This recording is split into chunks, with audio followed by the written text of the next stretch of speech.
నమస్కారం, నేను మీ షణ్ముఖ్. ఈరోజు మనతో పాటు చర్చలో పాల్గొనడానికి senior journalist and political analyst Satyamurthy గారు ఉన్నారు. నమస్కారం సార్. నమస్కారం అండి. నిన్నటి రోజున కొల్లి రఘురామిరెడ్డి గారు అస్సాంకు ట్రాన్స్ఫర్ అయ్యారు సార్. అయితే దాని వెనకలు ఉన్న కారణాలు ఏమిటి, తదుపరి పరిణామాలు ఎలా ఉంటాయి సార్ రాష్ట్రంలో? ఈయన అసలు ఈయన పేరు చెప్తే చాలామంది ఒక రకమైన వ్యతిరేకతను వ్యక్తం చేస్తున్నారు. ఎందుకంటే ఈయన జగన్మోహన్ రెడ్డి అధికారంలో రాగానే కేంద్ర సర్వీసుల నుంచి స్టేట్ సర్వీసులకు వచ్చాడు.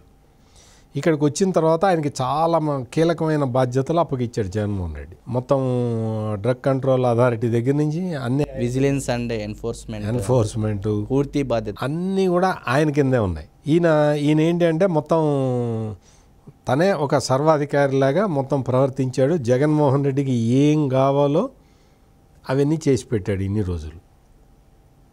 ఈయన చంద్రబాబు నాయుడిని స్కిల్ డెవలప్మెంట్ కేసులో అరెస్ట్ చేశాడు కదా. అర్ధరాత్రి వెళ్ళి చంద్రబాబు చేసిన బస్సు తలుపు కొట్టేసి అరెస్ట్ చేసి తీసుకొచ్చిన వ్యక్తి ఈయన. అప్పుడు చంద్రబాబు నాయుడు అడుగుతూ ఉన్నాడు, నన్ను ఎందుకు అరెస్ట్ చేస్తున్నావు చెప్పు, నా మీద కేసు ఏంటో చెప్పమంటే కూడా ఈయన పెద్ద సీనియర్ ఐపీఎస్ ఆఫీసర్. కేసు తర్వాత చెప్తారండి, ముందరైతే మీరు రండి అంటాడు. ఐపీఎస్ చదువుకున్నాడు ఈయన.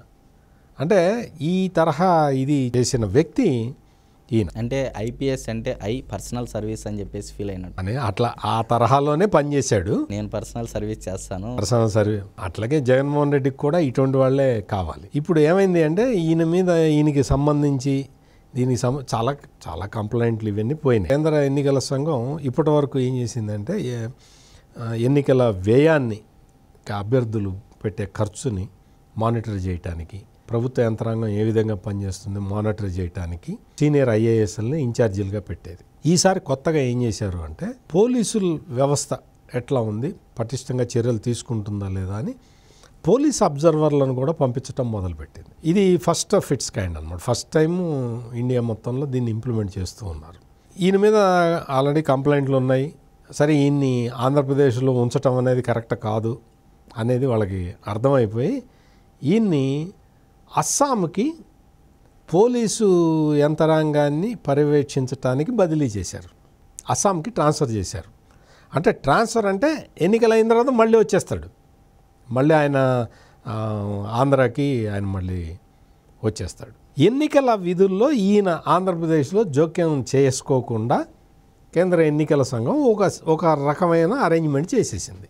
అంటే ఇది ఈ కొల్లు రఘురామిరెడ్డి సంగతి ఎట్లా ఉన్నా కానీ ఇది జగన్మోహన్ రెడ్డికి అసలు ఊహించని షాక్ ఇది. వాస్తవమే. అంటే తను నమ్ముకున్న ఆఫీసర్ కదా. మనం చూసాం, PV Sunil Kumar AP CID chief పనిచేశాడు. ఆ తర్వాత సంజయ్, అందరూ ఐపీఎస్లే. వీళ్ళందరూ వాడిన పావులలో ఒక పావు మిస్ అయిపోయింది. ఒక పావు మిస్ అయిపోయింది. అస్సాం వెళ్ళింది. అస్సాంలో ఎన్నికలు మొత్తం అంతా కూడా అక్కడ అయిపోయిన తర్వాత వస్తాడు. ఇక్కడ ఆంధ్రప్రదేశ్లో ఉన్న పోలీసులందరికీ కూడా ఒక విషయం అయితే స్పష్టంగా అర్థమైంది, మళ్ళీ జగన్మోహన్ రెడ్డి గవర్నమెంట్ వచ్చే అవకాశం కనపట్టలేదు అన్న ఒకటి మాత్రం వాళ్ళకి క్లారిటీ వచ్చేసింది. అందుకని ఈయన అస్సాం ట్రాన్స్ఫర్ అవుతున్నాడు అనేది ఈయనకి చూచాయిగా అక్కడి నుంచి అందరూ ఫ్రెండ్సే ఉంటారు కదా. ఎవరో ఒక ఐపీఎస్ ఆఫీసర్ చెప్పుంటాడు, అరే భయ్ నిన్ను అస్సాం వేస్తున్నారని చెప్పుంటాడు. వెంటనే ఈ హెరిటేజ్ ఫైళ్ళు అంటే ఇన్నర్ రింగ్ రోడ్డు కేసుకు సంబంధించినవి, ప్లస్ చంద్రబాబు నాయుడు మీద ఉన్న కేసులు, వీటన్నిటికి తీసుకొచ్చి ఆ కాగితాలు అన్నీ తీసి ఆయన పర్సనల్ గన్మెన్లు ఉంటారు, వాళ్ళని పంపించి అక్కడికి తీసుకెళ్ళి తగలబెట్టించాడు. కానీ ఇక్కడ ఒక విషయం ఉంది సార్, మీరు ఇందాక చెప్పినట్లు ఐపీఎస్ అయినటువంటి కొల్లి రఘురామిరెడ్డి గారు ఆ పేపర్లు దగ్ధం చేయాలన్నా కూడా ఒక ప్రొసీజర్ ఉంటుంది అని చెప్పేసి తెలియకోకుండా ఇలా చేయడం చాలా విడ్డూరంగా ఉంది అనిపించలేదు? ప్రొసీజర్ ప్రకారం పోవాలంటే అసలు ఆయనకి అధికారం ఉండదు. ఫైళ్ళు తగలబెట్టే అధికారం నీకెందుకు ఉంటుంది? నువ్వు ఐపీఎస్ ఆఫీసర్ అయినా ఏపీఎస్ ఆఫీసర్ అయినా కానీ నువ్వు ఫైళ్ళు నా ఇష్టం వచ్చిన ఫైళ్ళు తగలబెడతానంటే కుదరదు కదా. అతను ఇచ్చిన వివరణ కూడా కరెక్ట్గా లేదు దీని మీద.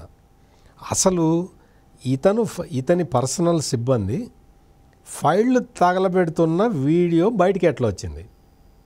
ఎట్లా వచ్చింది? ఆ సిట్ ఆఫీసులో ఉండే కొంతమంది పోలీసులే తీశారు దాన్ని. ఆయన అంటాడు ఎల్లో మీడియా ప్రచారం చేస్తుంది అంటాడు. నువ్వు పోలీస్ ఆఫీసర్వా, వైసీపీ లీడర్వా? అంటే పర్సనల్ సర్వీస్లో భాగంగా మర్చిపోయినట్టున్నారు సార్ ఐపీఎస్ అని చెప్పి. ఎల్లో మీడియా ఏంటి? What is yellow media? నీకేం ఆ పదం నువ్వు వాడచ్చా? నీకేం సంబంధం? అంటే నువ్వు బ్లూ మీడియా వాడివా? తప్పు కదా.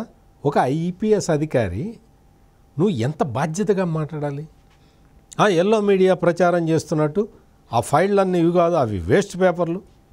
వేస్ట్ పేపర్లు అయితే రహస్యంగా తగలబెడతావా? అసలు వేస్ట్ పేపరో మంచి పేపరో నువ్వు తగలబెట్టడం ఏంటి? దీన్ని ఇప్పుడు ఇంకొక విషయం ఏంటంటే, ఈ తగలబెట్టాడు, కాగితాలు తగలబెట్టాడు. అన్ని పేపర్లలో మన అంతా సోషల్ మీడియా అంతా కూడా మొత్తం విస్తృతంగా చర్చ జరిగింది. ఏనా నేను చాలా సిన్సియర్ అండి, నేనేం తగలబెట్టలేదు అని చెప్పటం కాదు కదా. మీడియా కాన్ఫరెన్స్ పెట్టి ఆ ఫైళ్ళన్నీ పెట్టేసి, ఇదిగో ఇవి హెరిటేజ్ ఫైల్సు, ఇదిగో ఇవి ఇన్నర్ రింగ్ రోడ్ ఫైల్సు, ఇవి చంద్రబాబు ఫైల్సు, ఇవి లోకేష్ ఫైల్సు, అన్నీ నా దగ్గర సేఫ్గా ఉన్నాయి అని ఎందుకు చెప్పలే? వాస్తవం ఒప్పుకున్నట్టే కదా సార్. ఒక ప్రెస్ నోట్ ఇచ్చేస్తే అయిపోయిందా? నీ డ్యూటీ అయిపోయిందా? ప్రెస్ నోట్ ఇవ్వటం కాదు కదా, ఫైళ్ళన్నీ సేఫ్గా ఉన్నాయా లేదా చెప్పాలి కదా. It's your responsibility. చూపించాలి కదా. నువ్వు తీసుకొచ్చి అన్ని ఫైళ్ళన్నీ పెట్టి మీడియా కాన్ఫరెన్స్ పెడితే తప్పు, ఎల్లో మీడియా తప్పు ప్రచారం చేస్తున్నది, నో ఇగో ఫైళ్ళన్నీ ఇక్కడ ఉన్నాయి చూసుకోండి ఇన్ని ఫైళ్ళు అని చెప్పాలి కదా. అది చేయకుండా ఎల్లో మీడియా ఫైళ్ళన్నీ తగలబెట్టామని చెప్పి చెప్తున్నది. అవన్నీ వేస్ట్ పేపర్లు. వేస్ట్ పేపర్లు అయితే తగలబెడతావా? ఇవన్నీ కూడా మొత్తం అధికారం మారిపోతున్నది, జగన్మోహన్ రెడ్డి దగ్గర నుంచి మారిపోతున్నది అన్న ఫీలర్ రావటంతో దొంగ వ్యవహారాలు, ఈ ఫైళ్ళు, తప్పుడు కేసులు, ఈ కేసులకు సంబంధించి ఏమి డాక్యుమెంట్లు తయారు చేశారో మనకు తెలియదు. ఆ డాక్యుమెంట్లు లేదు, హెరిటేజ్ నుంచి ఒరిజినల్ డాక్యుమెంట్లు ఇస్తే వాటన్నింటినీ తగలబెట్టేశారా? హెరిటేజ్ నుంచి చాలా ఫైల్స్ తెచ్చుకున్నారు వీళ్ళు పోలీసులు, వాళ్ళు ఇచ్చేశారు, తీసుకోపో కేసు దర్యాప్తుకు మేము సహకరిస్తాం, మేమేం దొంగ పనులు చేయలేదు అని చెప్పి వాళ్ళు ఇచ్చారు. అవన్నీ తగలబెట్టారా అనేది ఇది తెలుగుదేశం ప్లస్ హెరిటేజ్ కంపెనీ వాళ్ళు కూడా దీన్ని చాలా సీరియస్గా తీసుకున్నారు. వాళ్ళు లీగల్గా కూడా ప్రొసీడ్ అవుతూ ఉన్నారు. ఎన్నికలు సమీపిస్తున్న తరుణంలో ఐపీఎస్ పాత్ర అనే ఒక అంశంపై, అదేవిధంగా ఐపీఎస్ చేస్తున్న పరిణామాలపై రాష్ట్రంలో చర్చాంశంగా మారిన నేపథ్యంలో సత్యమూర్తి గారు వాటి విషయాలపై చాలా బాగా వివరించారు. మరొక అంశంతో మళ్ళీ కలుద్దాం. నమస్కారం.